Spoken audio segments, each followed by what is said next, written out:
Now, part of the Western response to the Japanese onslaught on the international car market has been to follow the principle, if you can't beat them, join them. So, for example, we have General Motors buying into Isuzu and Ford of America buying fully 25% of Mazda.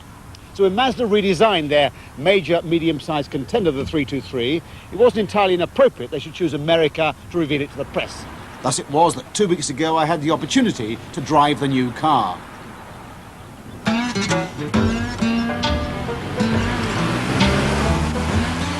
The European car makers are under increasing pressure from the Japanese in their continued pursuit of excellence. The mid-size Mazda 323 is no exception. A new range with an old name or number.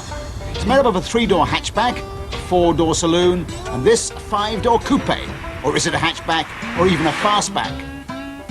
Of course, one man's fastback is another man's coupe, but certainly the tide seems to have turned against the stream of boringly similar hatchbacks we've had over the past few years towards this somewhat neglected form.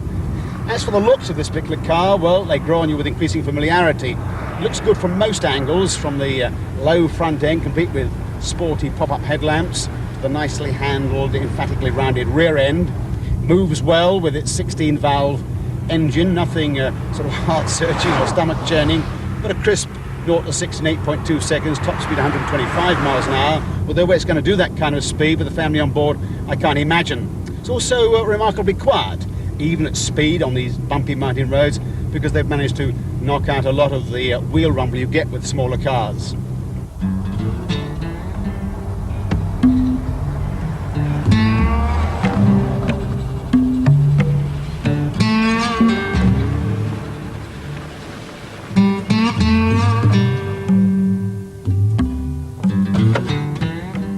Indeed, the changes under the skin are as important as the new shapes themselves. For example, they've managed to achieve a 40% improvement in torsional stiffness, and therefore better road holding and handling, by beefing up the door sill sections and the front and rear cross members.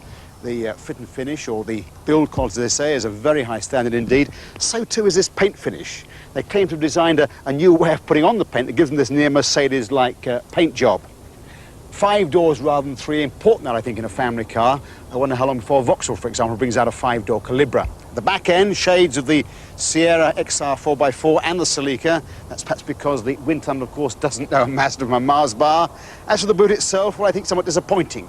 Couldn't get more than a couple of suitcases in there.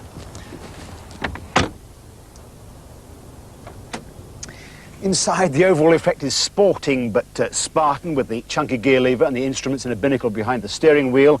Very functional, plenty of legroom in the front, adequate in the back, provided you haven't got ostrich legs, and a very high specification from the tinted glass and the electric sunroof to the central door locking. And that really is the strength of the other 2 cars in the range. This is the middle of the range, the classic 4-door family saloon. Totally unexciting in terms of design, but once again a very carefully put together, very competitive package of performance in terms of the 16-valve engine, interior space, and its very high specification. Finally, the bottom of the range, the 1.3-litre 3-door hatchback, comes in a 1.8-litre form as well, with a performance very similar to that of the GT. Very similar in appearance to the Peugeot 205, but larger, of course, more space, more legroom, more headroom than either the Golf or the Civic, and once again, very highly specified. They believe this will be the best seller of the lot.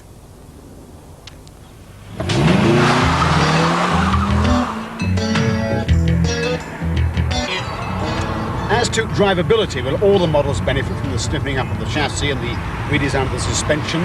The power-assisted rack and pinion steering is nicely precise. What would I carp against? Well, the so-called sports seats on this model are nothing special. The interiors, although they use the space very well, are rather unexciting.